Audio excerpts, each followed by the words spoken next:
ভগবানকে একবার যেটা অর্পণ করা হয় সেটাকে পরবর্তীকালে গরম করা, সেটা দিয়ে অন্য কোনো কিছু নির্মাণ করা, এটা শাস্ত্র স্বীকার করে না। স্থানীয় মিষ্টির দোকানে তৈরি করিয়ে তারপর দেওয়া, এটা একেবারেই একটা পরিষ্কার একটা মিথ্যাচার।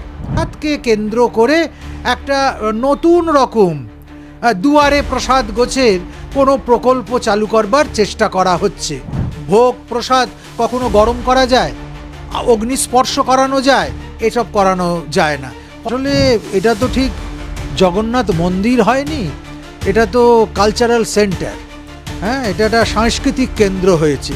পুরীর মন্দিরে আমাকে ঢুকতে দেয়নি, ঠিক আছে, আমি নিজেই একটা আবার নতুন পুরীর মন্দির। এই তো এটা তো প্রতিস্পর্ধা। ধর্মকে ধর্মের জায়গায় থাকতে দেওয়া, প্রভু জগন্নাথের মর্যাদাকে, বিশেষ করে বাঙালির হৃদয়ে তার যে বিরাট ভালোবাসার জায়গা আছে, সেটাকে আঘাত না করে যদি কিছু করা হয় তাহলে সেটা সবচেয়ে ভালো হবে। দীঘার জগন্নাথ মন্দির উদ্বোধনের পরবর্তী সময় থেকে বিতর্ক যেন পিছু ছাড়ছে না। কিছুদিন আগেই আমরা দেখেছিলাম জগন্নাথ দেবের যে নির্মাণ কাঠ, সেই কাঠকে ঘিরে বিতর্ক হয়েছিল। এবার জগন্নাথ দেবের প্রসাদকে ঘিরে বিতর্ক, যে বিতর্কে মূলত গতকালই আমরা দেখলাম যে শুভেন্দু অধিকারী তিনি সরাসরি করে বলছেন যে প্রসাদের নামে স্থানীয় মিষ্টির দোকান থেকে গজা প্যারা নিয়ে বিতরণ করা হচ্ছে, দীঘা থেকে আসছে না। অর্থাৎ যে কথা মুখ্যমন্ত্রী বলেছিলেন যে দীঘার জগন্নাথ উদ্বোধনের পরবর্তী সময়ে প্রতি বাড়ি বাড়ি তিনি প্রসাদ পৌঁছে দেবেন, সেই প্রসাদকে নিয়েই এবার বিতর্ক। কি বলবেন? প্রথমেই যেটা বলবো যে এরকম একটা তথ্য শাসক দলের পক্ষ থেকে পরিবেশন করা হচ্ছে যে দীঘায় ক্ষীর অর্পণ করে তারপর সেই ক্ষীর বিভিন্ন মিষ্টির দোকানে পাঠিয়ে স্থানীয়ভাবে সেটা থেকে প্যাঁড়া তৈরি করিয়ে তারপর সেটা বাড়ি বাড়ি পাঠানো হবে বা হচ্ছে। এই পদ্ধতিটাই সম্পূর্ণ অশাস্ত্রীয়। ভগবানকে একবার যেটা অর্পণ করা হয় সেটাকে পরবর্তীকালে গরম করা, সেটা দিয়ে অন্য কোনো কিছু নির্মাণ করা, এটা শাস্ত্র স্বীকার করে না এবং এইভাবে প্রসাদ প্রস্তুত হতে পারে না। যা অর্পণ করা হচ্ছে তা সরাসরি ভক্তের কাছ অবধি বা আগ্রহী মানুষজনের কাছ পর্যন্ত পৌঁছে যাবে। স্বভাবত আমরা বুঝতেই পারছি যে এখানে প্রসাদকে কেন্দ্র করে একটা সূক্ষ্ম রাজনীতি হচ্ছে এবং এখানে প্রসাদকে কেন্দ্র করে একটা নতুন রকম দুয়ারে প্রসাদ গোছের কোনো প্রকল্প চালু করবার চেষ্টা করা হচ্ছে। সহজ কথায় আমাদেরকে বোকা বানানোর চেষ্টা হচ্ছে। তা এটাকে কোনোদিন স্বীকার করা যায় না। যদি প্যাঁড়া দিতে হয় তাহলে সেই প্যাঁড়া জগন্নাথ দেবকে অর্পণ করা হোক, প্রসাদ হবার পর তা সরাসরি ভক্তদের কাছে পৌঁছে দেওয়া হোক, বা প্যাঁড়া যদি নষ্ট হয়ে যাবে বলে মনে করে অন্য যে জিনিসটা থাকে সেই জিনিসটা নিবেদন করা হোক, যেটা জগন্নাথ দেবকে অর্পণ করা যায়। ফল পাঠানো যেতে পারে, কিন্তু শুকনো ফল পাঠানো হোক কেন, যেটা কতদিনে পৌঁছবে তার তো একটা ব্যাপার আছে। এমনি ফল হলে সেটা পচে যাওয়ার একটা সম্ভাবনা আছে।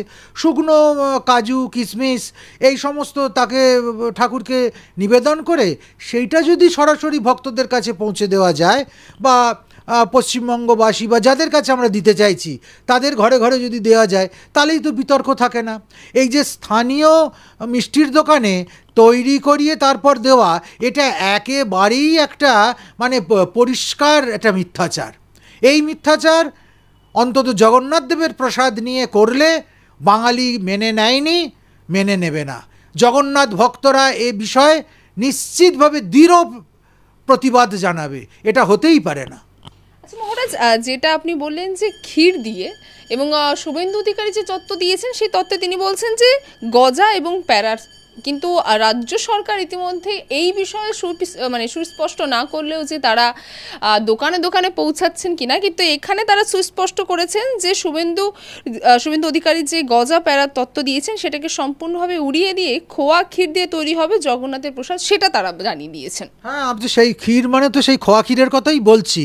খোয়া ক্ষীর জগন্নাথকে অর্পণ করা হবে দীঘায়, তারপর সেই খোয়া ক্ষীরগুলো পৌঁছে যাবে দোকানে, তারপর সেই খোয়া ক্ষীরের সঙ্গে চিনি এবং অন্যান্য কিছু মিশ্রিত করে প্যাঁড়া তৈরি করা হবে। খোয়া ক্ষীরটা দিয়ে তো আর সরাসরি প্যাঁড়া হবে না, তাকে কড়াইতে দিয়ে আগুনে পাক করে প্রস্তুত করা হবে। ভোগ প্রসাদ কখনো গরম করা যায়, অগ্নিস্পর্শ করানো যায়, এসব করানো যায় না। ফলে এটা সম্পূর্ণটাই একটা অব্যবস্থা, এটা একটা সকল্পিত, শাস্ত্রবিরুদ্ধ এবং মানুষকে বোকা বানানোর একটা কল ছাড়া কিছু নয়। শাস্ত্র বিরুদ্ধ পদক্ষেপ কেন নিচ্ছেন মুখ্যমন্ত্রী? সেটা উনিই বলতে পারেন কেন নিচ্ছেন। এটা তো নেওয়া তো ঠিক নয়। তার থেকে অনেক সহজ পথে বিতর্ক এড়ানো যেত এবং সঠিক প্রসাদ ভক্তদের কাছে পৌঁছানো যেত। সেটা যদি ড্রাই ফ্রুটস বা ওই জাতীয় কিছু যা প্রভুকে নিবেদন করা যায় তা নিবেদন করে যদি পাঠানো যেত। পুরীতেও তো হাজার হাজার লক্ষ লক্ষ ভক্তদের কাছে প্রসাদ পাঠানো হচ্ছে এবং সেই প্রসাদ 15 দিন, 1 মাস কি তারও বেশি সময় ঠিকঠাক থেকে যায়। কই সেখানে তো কোনো বিতর্ক হচ্ছে না। আর যা প্রসাদ পাঠানো হচ্ছে তার প্রতিটা ভগবানকে অর্পণ করা হচ্ছে পুরীতে। যদি আমি সেই রকমই একটা ব্যবস্থা শুরু করব বলে মনে করি বা সেই রকম একটা ব্যবস্থার দ্বারা পরিচালিত হব বলে মনে করি, তাহলে ওই পদ্ধতিটা ছেড়ে দিয়ে হঠাৎ করে খোয়া ক্ষীরের তত্ত্ব মাথার মধ্যে ঢোকানোর কি মানে, আমি কোনো এর যৌক্তিকতা খুঁজে পাচ্ছি না। যেখানে বিভিন্ন প্রক্রিয়াকে অনুকরণ করায় বারংবার বিতর্কের মুখে পড়তে হচ্ছে মূলত দীঘার জগন্নাথ মন্দির, সেখানে এই প্রসাদের তত্ত্বকেও কি অনুকরণ করা খুব প্রয়োজন ছিল দীঘার জগন্নাথ মন্দিরের তরফ থেকে? যেমনটা আপনি বললেন প্রসাদের ক্ষেত্রে সেটা তারা শুকনো প্রসাদ পাঠাতে পারতেন, কেন পুরীর জগন্নাথ মন্দির যেভাবে প্রসাদ পাঠায় ভক্তদের কাছে, যেভাবে নীতি তার অনুকরণ করে, একই পন্থা কেন বারংবার তুলে ধরা হচ্ছে? আসলে এটা তো ঠিক জগন্নাথ মন্দির হয়নি, এটা তো কালচারাল সেন্টার। হ্যাঁ, এটা একটা সাংস্কৃতিক কেন্দ্র হয়েছে। আর এখানে জগন্নাথ দেবের প্রীতির জন্য যতটা সবাই ভাবছে তার থেকে বেশি রাজনৈতিক ফায়দা তুলতে চাইছে এবং কোথাও যেন একটা পুরীর মন্দিরের বিকল্প, পুরীর মন্দিরের প্রতিস্পর্ধী কিছু একটা তৈরি করতে চাইছে। সেটা যদি না হতো, সেই বিতর্ক যদি প্রথম থেকে এড়ানো যেত, তাহলে মনে হয় বাঙালি হিসেবে তিনি যেটা তৈরি করেছেন দীঘাতে সেটা মানুষের কাছে অনেক অনেক বেশি গ্রহণযোগ্য হতো। ভাব, ভক্তি এবং সেখানকার আয়োজন, এটা মানুষ অনেক শ্রদ্ধার সঙ্গে, অনেক আন্তরিকতার সঙ্গে নিতে পারত। আসলে সব কিছু করলেও শেষকালে ওই যে রাজনৈতিক বুদ্ধি এবং ওই যে প্রতিহিংসা, ওই যে প্রতিস্পর্ধা, সমস্ত কিছু আমি করতে পারি, সমস্ত কিছু আমার চেয়ে ভালো কেউ করতে পারে না, পুরীর মন্দিরে আমাকে ঢুকতে দেয়নি, ঠিক আছে আমি নিজেই একটা আবার নতুন পুরীর মন্দির। এই তো এটা তো প্রতিস্পর্ধা, প্রচণ্ড আক্রোশ, সব কিছু আমি নিজে করতে পারি, এই ভাবনা থেকে এই মন্দির, এই সেবার প্রবর্তন হয়েছে। ফলে এর মধ্যে ভগবানকে সন্তুষ্ট করার যত না দায় আছে, আত্মশ্লাঘা, আত্মম্ভরিতা, নিজের দম্ভ, তাকে পরিতুষ্ট করার অনেক অনেক বেশি প্রয়াস আমরা দেখতে পাচ্ছি। এটা দুঃখজনক। আপনি বলেন রাজনৈতিক উদ্দেশ্য আছে প্রসাদ বিতরণ থেকে শুরু করে, তার আগে যা পদক্ষেপ পুরী মূলত দীঘার জগন্নাথ মন্দিরের তরফ থেকে নেওয়া হচ্ছে, ঠিক কি বলতে চাইছেন এখানে রাজনৈতিক উদ্দেশ্য হিসেবে? 26শে ভোট স্বভাবতই রাম মন্দিরের বিকল্পে একটা জগন্নাথ মন্দির প্রতিষ্ঠা করে ফেলি। 26শে ভোট আমাকে উড়িষ্যার জগন্নাথ মন্দিরে গিয়ে কোথাও কোনো রকম দ্বন্দ্বের মুখোমুখি হতে হয়েছিল। আমি আমার আত্মম্ভরিতা তৃপ্তি করবার জন্য দীঘার সমুদ্রের ধারে একটা নতুন জগন্নাথ ধামের প্রাদুর্ভাব ঘটিয়ে দিলাম এবং সেটা করে দিলাম আমি জনগণের পয়সায়। ফলে এই রকম বিক্ষিপ্ত, বিশৃঙ্খল যে ভাবনা চিন্তা, সেই ভাবনা চিন্তারই ফসল হচ্ছে এইগুলো, এছাড়া আর কিচ্ছু নয়। এর মধ্যে ভাব, ভক্তি, আনুগত্য, জগন্নাথ কৃপা পাবার প্রচেষ্টা, এসব কিছু আছে বলে মনে করি না। আপনার কি মনে হয় আগামীতে রথযাত্রা আসছে, সেখানেও আবার বিতর্ক মুখে পড়তে পারে?